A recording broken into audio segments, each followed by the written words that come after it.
दुनिया के लिए रोशनी लाता है, पर मोहन के लिए ये सिर्फ एक और दिन की जद्दोजहद लेकर आता है। फूस की छत से छनकर आती रोशनी सीधे उसकी बीमार माँ के चेहरे पर पड़ती है। मोहन, आज दीपक को क्या कहूंगी? कल रात उसे बहलाकर सुला दिया था कि सुबह उठते ही गर्मा गर्म खाना मिलेगा। अब वो जागने वाला है, चूल्हा ठंडा पड़ा है और मेरी ममता लहूलुहान हो रही है। क्या हम इतने बदनसीब हैं कि अपने बच्चे को एक वक्त की रोटी भी नहीं दे सकते? भरी आंखों से। बिमला, तुम्हारी ये खामोश सिसकियां मेरे कलेजे को चीर देती हैं।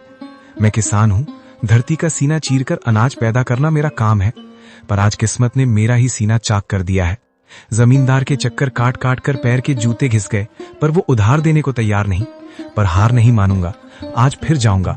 शायद खुदा को मेरी मेहनत पर नहीं तो इस मासूम दीपक की भूख पर तरस आ जाए।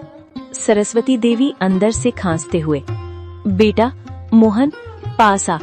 देख, मेरा अंत समय करीब है, पर मुझे अपनी मौत का डर नहीं है। मुझे डर है कि कहीं मेरी गरीबी तेरे जमीर को न खा जाए। बेटा, भूख बहुत बड़ी चीज है, बड़े बड़ों का ईमान डिगा देती है। पर तू वादा कर, चाहे पेट पीठ से सट जाए, पर कभी किसी का बुरा नहीं करेगा।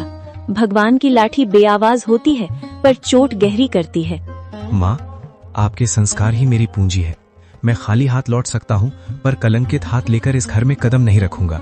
मोहन जमींदार के घर चला जाता है। नंगे पांव, फटी हुई कमीज और आंखों में उम्मीद की आखिरी चमक लिए मोहन जमींदार की हवेली के बाहर खड़ा है। सूरज की तपिश उतनी नहीं चुभ रही थी जितनी पेट की भूख और घर में बीमार माँ की कराह चुभ रही थी। जमींदार साहब एक आरामदायक कुर्सी पर बैठे हुक्का गुड़गुड़ा रहे थे, मानो मोहन का दुख उनके लिए कोई मनोरंजन हो। माई बाप, हुजूर, इस अभागे की विनती सुन लीजिए। मैं जानता हूँ कि पिछला लगान अभी पूरा नहीं चुका पाया हूँ, लेकिन मेरी मजबूरी की दीवार बहुत ऊंची हो गई है सरकार। घर में चूल्हा